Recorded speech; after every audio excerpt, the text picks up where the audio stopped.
Okay, welcome back students, and today our topic is the second application of dimensional analysis, and second application is to drive a relationship between different physical quantity.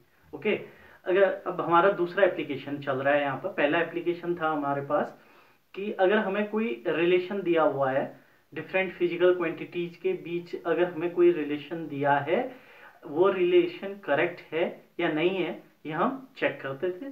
ठीक है, और किसके base पे check करते थे? Principle of homogeneity. और principle of homogeneity क्या कहता है?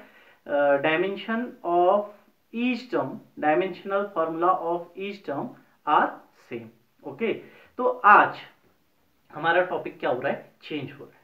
ठीक है, हमारा पहला एप्लीकेशन था कि हमें एक रिलेशन दिया होगा, जैसे कि v is equal to U plus A T. ये एक रिलेशन है, ये रिलेशन करेक्ट है कि नहीं है, ये हम चेक करते थे। आज हम डिफरेंट फिजिकल क्वांटिटीज के बीच एक रिलेशन क्या करेंगे? ड्राइव करेंगे। तो हम देखेंगे कि डिफरेंट फिजिकल कोई अगर हमें फिजिकल क्वांटिटीज अगर हमें दी हुई हैं तो उनके बीच क्या रिलेशन है।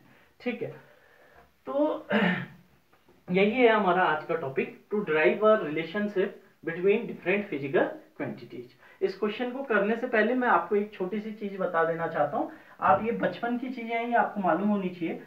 ए is directly proportional to B, ये इसको बोलते हैं A is directly proportional to B. ठीक है, इसका मतलब होता है अगर बी बढ़ेगा तो ए भी बढ़ेगा। ठीक है, और देखिए दोनों की पावर सेम है। बोले तो अगर b को हम 2 टाइम्स करेंगे तो a भी कितना हो जाएगा?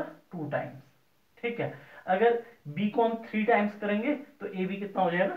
3 टाइम्स हो जाएगा। ठीक है, ये होता है dear a is inversely proportional to b। ठीक है, a is inversely proportional to b। ठीक है, a is directly proportional to square of the b। इसको बोलते हैं a is directly proportional to square of b। ये सब आप जानते हैं। अगर आप b को 2 टाइम्स इंक्रीज करेंगे तो a कितने टाइम्स इंक्रीज होता है? 2 का स्क्वायर कितना? 4 टाइम।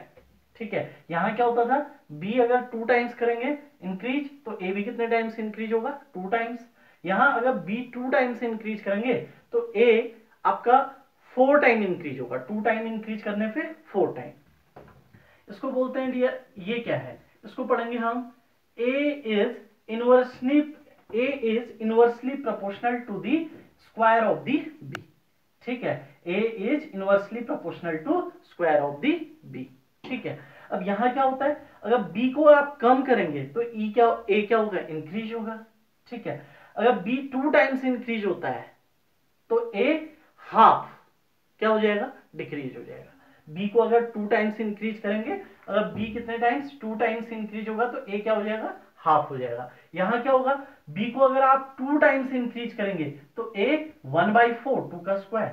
ठीक है, तो ये तो हम बोलेंगे a b पर किस तरीके से डिपेंड करता है? a is directly proportional to b। इसको क्या बोलेंगे? a is inversely proportional to b। a is directly proportional to the square of the b। यहां पे हम क्या बोलेंगे? a is inversely proportional to the square of the b। ऐसे इसको क्या पढ़ेंगे आप?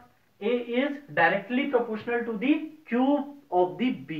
ठीक है, a is directly proportional to the cube of the b। और इसको क्या पढ़ेंगे dear? a is inversely proportional to the cube of the b। Okay, ये इनके बीच क्या है? रिलेशन है। हम कहेंगे यहां पर a और b के बीच क्या रिलेशन है? तो a is directly proportional to b, a is inversely proportional to b, a is directly proportional to square of the b। यहां पर क्या रिलेशन है a और b के बीच? तो हम बोलेंगे a is inversely proportional to the square of the b। ठीक है, यहां पर हम क्या बोलेंगे? a is directly proportional to b cube. यहां a और b के बीच क्या रिलेशन है? a is inversely proportional to the cube of the b। 1 के नीचे होगा तो आपका इनवर्स रिलेशन होता है, और सीधे होगा, डायरेक्ट होगा तो डायरेक्टली प्रोपोर्शनल। ठीक है, तो ये a और b के बीच क्या है? रिलेशन है।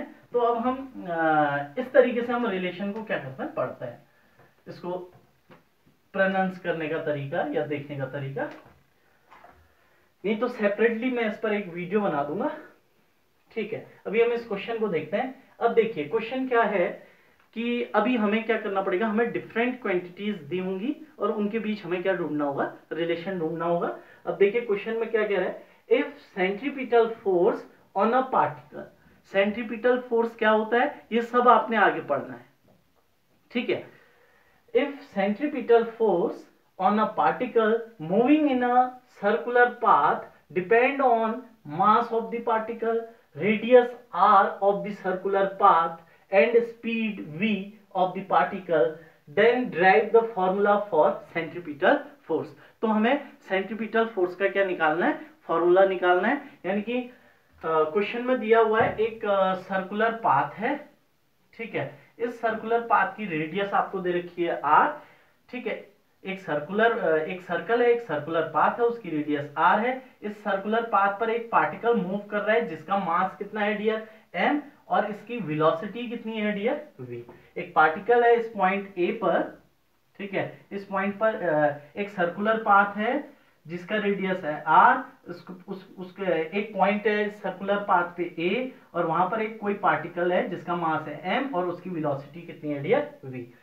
तो इस पर एक सेंट्रीपिटल फोर्स लगता है, जो कि बाद में पढ़ेंगे आप। एक फोर्स लगता है इस पार्टिकल पे, कहां की ओर, अंदर की ओर। तो उस सेंट्रीपिटल फोर्स और इस वो जो सेंट्रीपिटल फोर्स है, ठीक है, इस पार्टिकल पे, ये जो इस सर्कुलर पाथ पे घूम रहा है, ये जब यहां पहुंचेगा तो इस पर फोर्स अंदर की ओर लगेगा, ठीक है। ये पार्टिकल यहां पहुंचेगा तो इस पर फोर्स अंदर की ओर लगेगा, और इस फोर्स को बोलते हैं सेंट्रीपिटल फोर्स।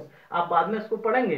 तो ये जो सेंट्रीपिटल फोर्स है, उसने कहा कि ये सेंट्रीपिटल फोर्स डिपेंड करता है किस पर,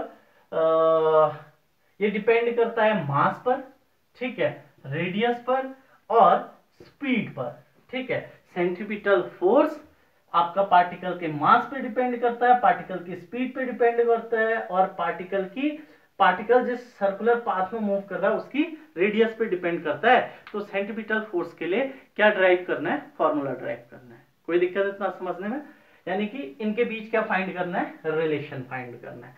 तो ये क्वेश्चन आप कॉपी कर लेंगे यहाँ पे पॉज करके, और मैं इसको सॉल्व करता हूं, ठीक है। तो आप कॉपी कर लीजिएगा पॉज करके।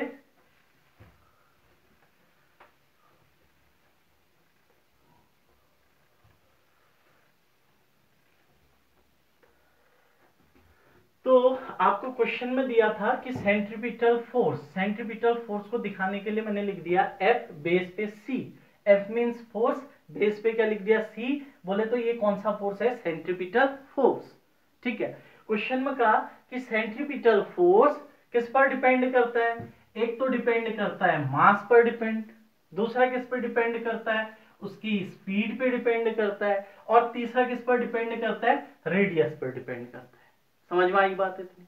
अब ये डायरेक्टली डिपेंड करता है, इनवर्सली डिपेंड करता है, या फिर m के स्क्वायर पे डिपेंड करता है, v के क्यूब पे डिपेंड करता है, या 1/r पे डिपेंड करता है, ये क्वेश्चन में नहीं दिया हुआ है। सिर्फ ये बोला है कि centripetal force mass velocity, centripetal force particle के मास पे, वेलोसिटी पे, और किस पर डिपेंड करता है, रेडियस पर डिपेंड करता है। हमें ये नहीं बताया है कि मास की जो सेंट्रीपिटल फोर्स है वो मास के डायरेक्टली प्रोपोर्शनल है, या मास के स्क्वायर के प्रोपोर्शनल है, या मास के क्यूब के है, या फिर मास के जो है इनवर्सली प्रोपोर्शनल है, ये कुछ नहीं बताया है, ठीक है। इनवर्सली प्रोपोर्शनल बोले तो मैं क्या लिख सकता हूं, m की पावर -1, ठीक है। ये नीचे आएगा तो क्या हो जाएगा, f 1/m।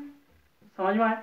तो किस, ये मास, वेलोसिटी और रेडियस की किन पावर पे डिपेंड करता है, ये क्वेश्चन में दिया नहीं है और हमें ढूंढना है। तो हम यहां पर क्या कर लेते हैं, हमने कहा सेंट्रीपिटल फोर्स डिपेंड कर रहा है मास पर, वेलोसिटी पर और रेडियस पर, बट इनकी किन पावर पे डिपेंड कर रहा है ये मालूम नहीं है। डिपेंड कर रहा है इसलिए किसका साइन लगा दिया, प्रोपोर्शनल का साइन लगा दिया। Centripetal force depends on mass, velocity and radius, but इनकी किन पावर पे डिपेंड कर रहा है ये मुझे मालूम नहीं है। तो मैं मान लेता हूं मास की a पावर पे डिपेंड करता है, वेलोसिटी की b पावर पे डिपेंड करता है, और रेडियस की c पावर पे डिपेंड करता है। कोई दिक्कत इतना समझने में। सेंट्रीपिटल फोर्स मैंने मान लिया मास की a पावर पर, वेलोसिटी की b पावर पर और रेडियस की c पावर पे क्या करता है, डिपेंड करता है। ठीक है, अब हमने क्या करना है, अब आप जानते हैं अगर a is directly proportional to b, ठीक है, a b के डायरेक्टली प्रोपोर्शनल है, यानी कि a b पर डायरेक्ट डिपेंड करता है। अगर अब जब ये प्रोपोर्शनल का साइन आप हटा के इक्वल का साइन लेके आते हैं तो एक क्या आता है, कांस्टेंट आता है। समझ में आई बात, ये k क्या होगा, यहाँ पर कांस्टेंट होगा। तो ऐसे ही जब भी प्रोपोर्शनल का साइन हटेगा तो क्या आता है, एक कांस्टेंट आता है। तो यहां पर भी हम इस प्रोपोर्शनल के साइन को हटा करके इक्वल का साइन लेके आए और एक कांस्टेंट ले आए k, ठीक है, और क्या हो गया, m to the power a, velocity the power b and radius to the power c। Okay, उसको बोल देते हैं इक्वेशन 1। ठीक है, अब यहां पर जो ये कांस्टेंट आता है डियर, इसकी खूबी होती है where k is dimensionless constant. Okay, मैंने सपोज कर लिया कि ये जो k है वो कैसा कांस्टेंट है, डायमेंशन लेस कांस्टेंट है। ठीक है, इस k की कोई भी जो प्रोपोर्शनल हटा के जो कांस्टेंट आया है ये डायमेंशन लेस है, बोले तो इस कांस्टेंट की कोई भी डायमेंशन नहीं है। ठीक है, ये इसकी एक लिमिटेशन भी होती है। ठीक है, बाद में हम पढ़ेंगे इसको। अब एक काम करते हैं, मैं इन सब की डायमेंशन लिखता हूं। देखो फोर्स, सेंट्रीपिटल फोर्स है, ठीक है, सेंट्रीपिटल फोर्स का जो डायमेंशन होता है वो आप जानते हैं।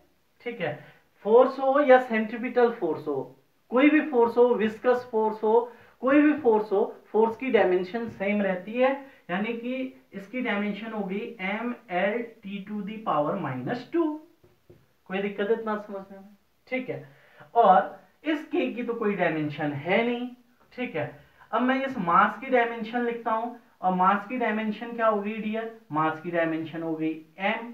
मास के लिए डायमेंशन फॉर्मूला कैपिटल M की पावर बाहर से क्या है a, ये है स्पीड, और स्पीड के लिए डायमेंशनल फॉर्मूला होता है LT-1, बाहर से पावर कितना b।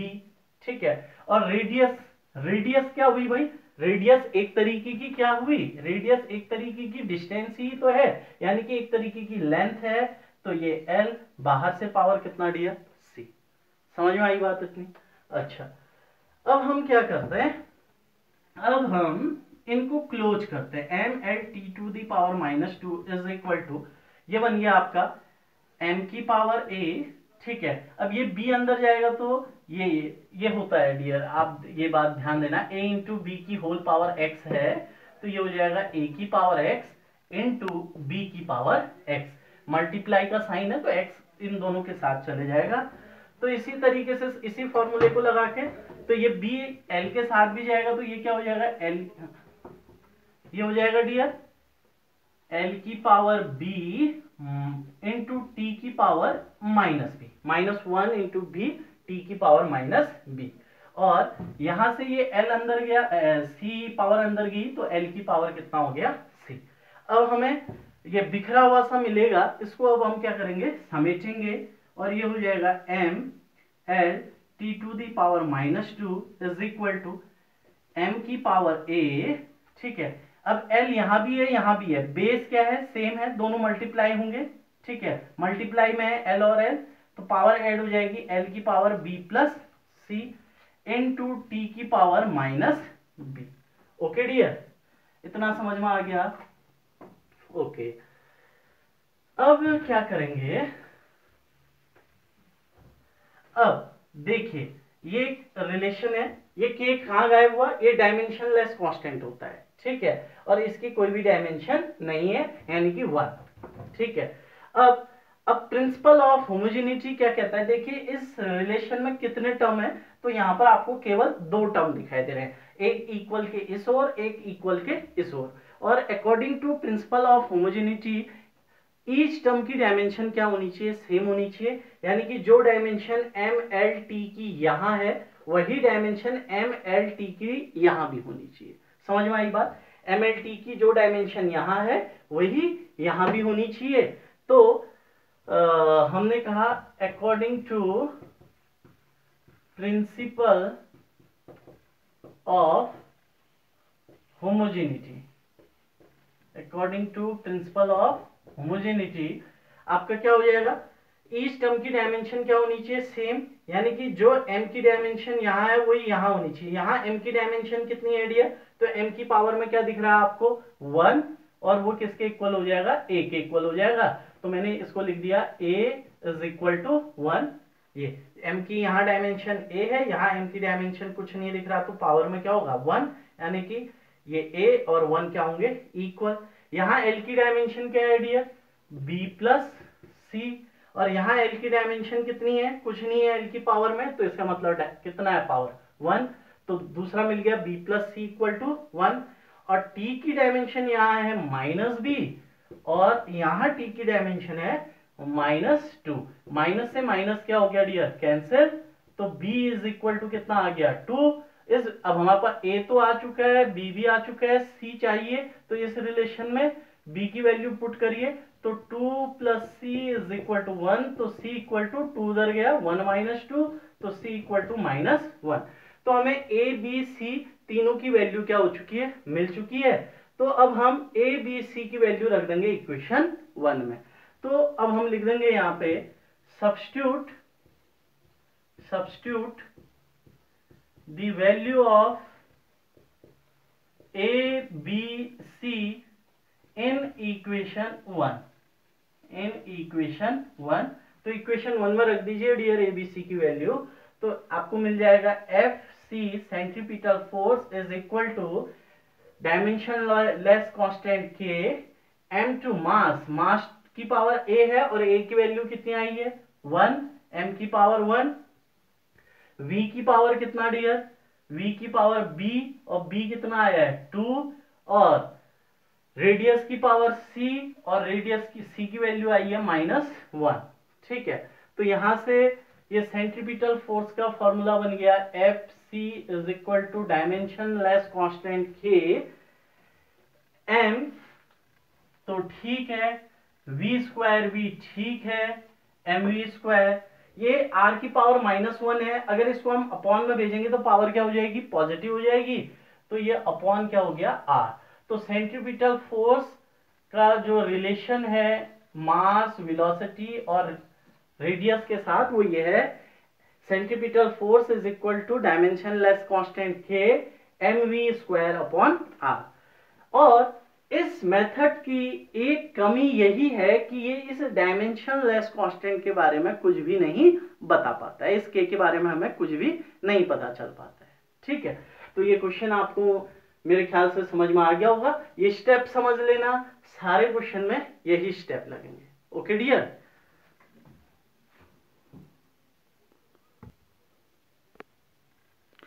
अगला क्वेश्चन है dear, consider a simple pendulum, कहीं अगर साइनिंग कर रहा होगा तो मैं डिक्टेट कर रहा हूं, आप क्वेश्चन को लिखिएगा। Consider a simple pendulum having a bob attached to a string that oscillate under the action of force of gravity. Suppose that period of oscillation of the simple pendulum depends on mass of the bob, length of the string and acceleration due to gravity at the place. Derive the expression for its time period using method of dimensions. Okay dear, तो हमें यहाँ पर question में दिया हुआ है, consider एक simple pendulum को कंसीडर करो बोलता है, हैविंग अ बॉब, एक bob attached to a string, एक मैंने स्पेयर लिया, एक बॉब लिया, ठीक है, मेटल का एक छोटा सा बॉब होता है, मेटल का स्पेयर होता है, और इसको किसी स्ट्रिंग से क्या कर दिया डियर, अटैच कर दिया। ठीक है, और इस स्ट्रिंग को मैं कहीं रिजिड सरफेस से क्या कर देता हूँ, बांध देता हूँ। आपको अरेंजमेंट समझ में आया, एक लोहे का एक मेटल का बॉब लिया, ठीक है, मेटल का स्पेयर, उसको एक स्ट्रिंग से हम किसी सरफेस से अटैच कर देते हैं, तो ये जो अरेंजमेंट है इसको बोल देते हैं हम सिंपल पेंडुलम। अब जब इस बॉब को मैं इसकी पोजीशन से डिस्प्लेस करूंगा डियर, उसको पुल करके यहाँ खींच करके यहाँ लेके आऊंगा और यहाँ पर लाके छोड़ दूंगा, तो ये यहाँ से ऐसे मूव करेगा इस डायरेक्शन की ओर, यहाँ पर जाके रुकेगा नहीं और सीधे आगे यहाँ पहुंच जाएगा। ठीक है, फिर यहाँ पर जाके ये रुक जाता है और उसके बाद ये यहीं कहाँ की ओर आने लगता है, पीछे की ओर। मतलब यहाँ पर इसकी वेलोसिटी 0 हो जाती है, फिर ये पीछे की ओर मूव करता है, फिर यहाँ आता है, फिर यहाँ जाता है, फिर इधर आता है, फिर इधर जाता है। समझ में आया? पहले इधर गया, फिर इधर आया, फिर इधर गया, फिर इधर आया, फिर इधर गया। तो ये जो मोशन होता है कि अपनी मेन पोजीशन के टू एंड फ्रो, अपनी मेन पोजीशन के आगे और पीछे, टू एंड फ्रो मोशन, ऐसा मोशन आपका सिंपल हार्मोनिक मोशन या फिर ऑसिलेशन भी इसको हम क्या बोलते हैं, बोलते हैं कि ये बॉब कैसा मोशन क्या कर रहा है, ऑसिलेशन कर रहा है, अपनी मेन पोजीशन के टू एंड फ्रो मोशन कर रहा है। ठीक है डियर? तो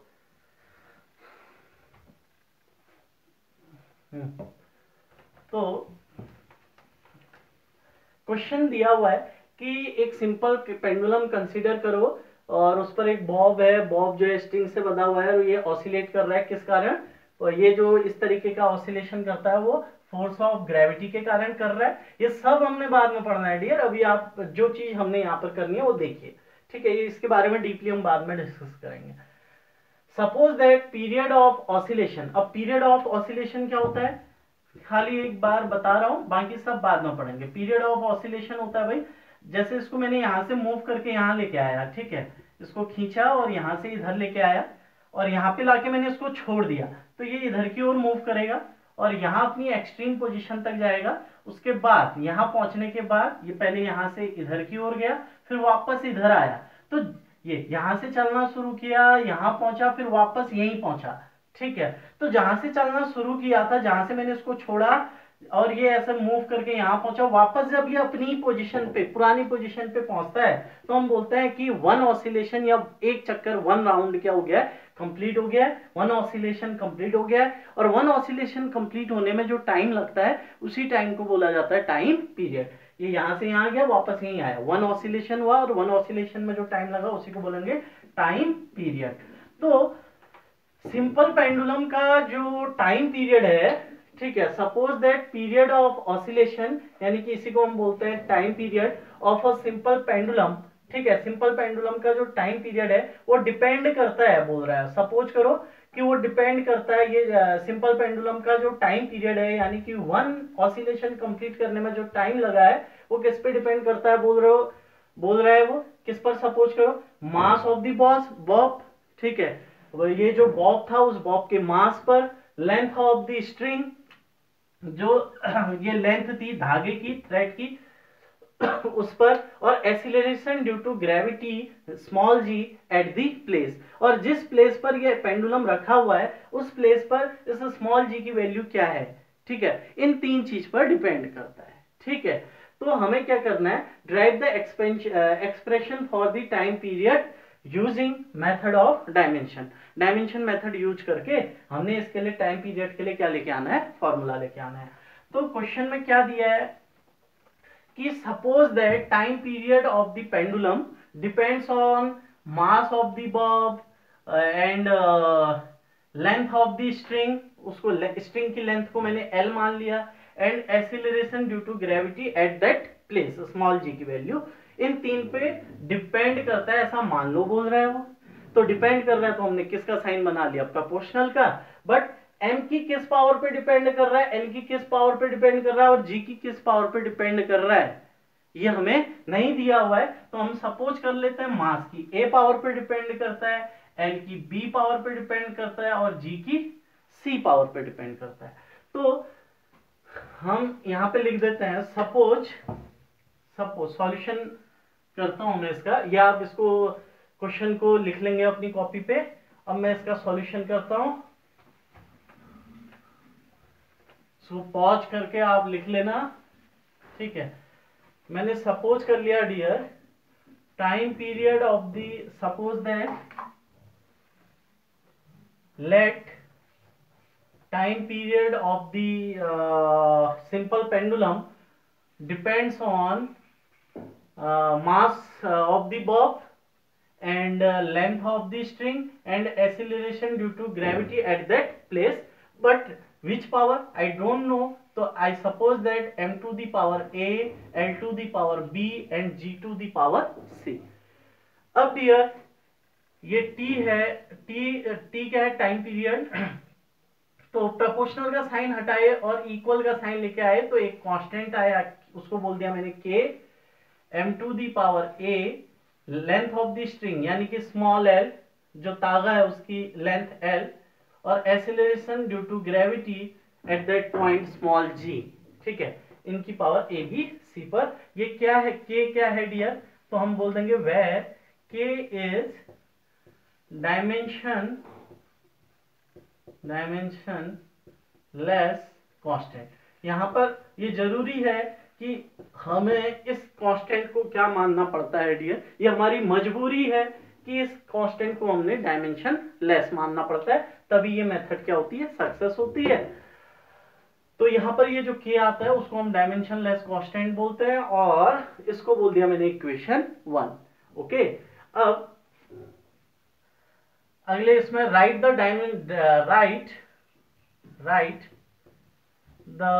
dimensional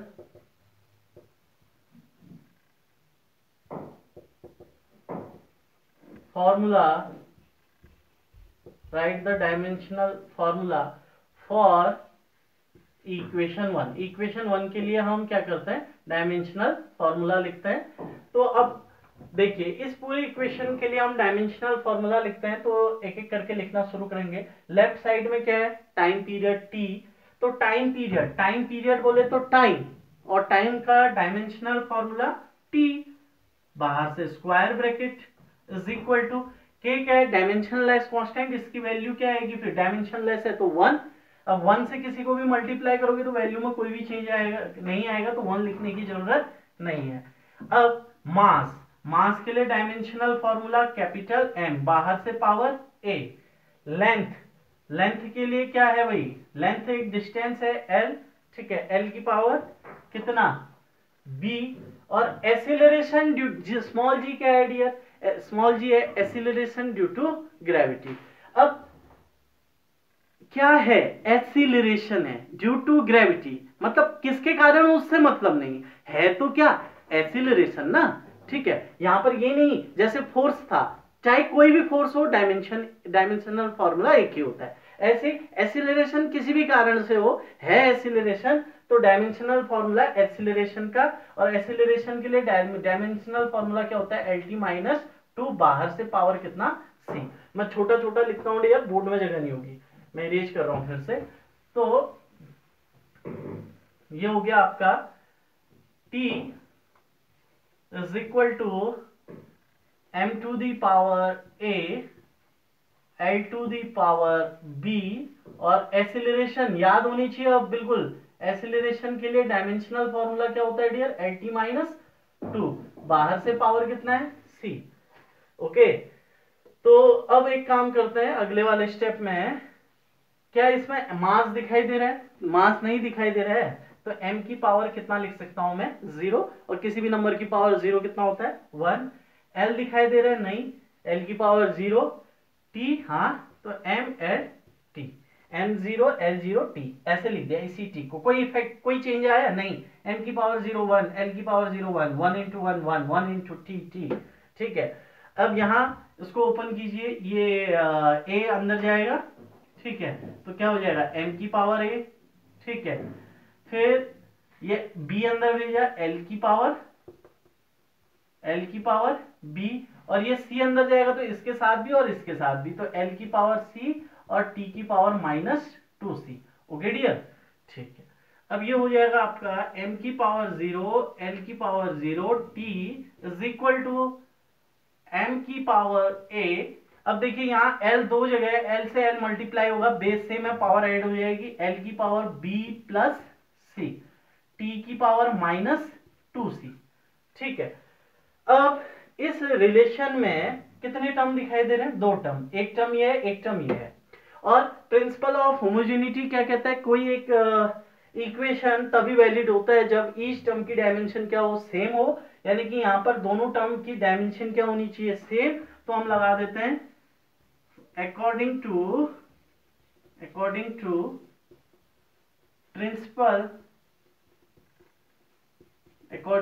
principal of homogeneity, according to principle of homogeneity क्या हो जाएगा, देखिए जो मास की डायमेंशन यहाँ है वही मास की डायमेंशन यहाँ भी होनी चाहिए, दोनों डायमेंशन क्या होनी चाहिए, सेम। मास की डायमेंशन यहाँ कितनी दिख रही है, ए, तो यहाँ भी मास, यहाँ मास की डायमेंशन क्या है, 0, दोनों डायमेंशन क्या होनी चाहिए डियर, सेम, यानी कि एक इक्वल टू कितना आ गया, 0। यहाँ लेंथ की डायमेंशन, कैपिटल लेंथ में डायमेंशन क्या है डियर, बी प्लस सी, और यहाँ लेंथ में डायमेंशन कितना है, 0, और दोनों डायमेंशन क्या होंगी डियर, सेम। यहाँ टाइम की डायमेंशन कितनी है डियर, -2c, और यहाँ टाइम की डायमेंशन t की पावर में कुछ नहीं है तो 1, तो c इक्वल टू कितना आ गया, -1/2। ठीक है डियर। अब आपको क्या चाहिए, आपके पास a आ चुका है, c आ चुका है, लेकिन आपके पास b नहीं है, तो इसमें आप इस c की वैल्यू रख दीजिए, b plus C equal to 0 है इस इक्वेशन में, c की वैल्यू पुट अप करिए, मैं आप इक्वेशन तो b प्लस सीधे कर रहा हूं मैं, c की जगह लिखा -1/2, ठीक है, इक्वल टू 0। ओके डियर, अब ये -1/2 हो जाएगा तो क्या हो जाएगा, b इज इक्वल टू +1/2, तो b की वैल्यू आ गई है 1/2, c की वैल्यू आ गई है -1/2, एंड a की वैल्यू है क्या, 0। तो a b c इन तीनों की वैल्यू वापस आप पुट कर देंगे कहाँ, इक्वेशन 1 में। तो आपने यहां तक सपोज कर रहा हूं मैं लिख लिया होगा, तो इतना लिखने के बाद, ठीक है, मैं इरेज करता हूं इतना portion.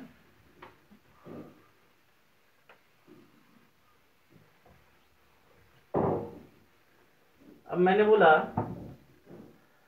Substitute the value of a b c in equation 1। Equation 1 में a b c की वैल्यू रख दीजिए, तो time period t is equal to K, mass की पावर a है और a की वैल्यू क्या आ गई, 0, l की पावर कितना, b, और b की वैल्यू आई है +1/2, और g की पावर कितनी है, c, और c की वैल्यू आई है -1/2। ठीक है, तो t is equal to k into m की पावर 0, किसी भी नंबर की पावर 0, यानी कि क्या हो गया 1, यानी कि 1 इंटू समथिंग समथिंग, यानी कि m क्या हो गया, एलिमिनेट। m की पावर 0 है, m की पावर 0 बोले तो 1 से किसी भी चीज को मल्टीप्लाई करो तो वो चीज उतनी ही रहती है, तो ये हो गया l की पावर 1/2, ये g की पावर -1/2 है, यहां भेज दिया तो पावर प्लस होगी, g की पावर 1/2।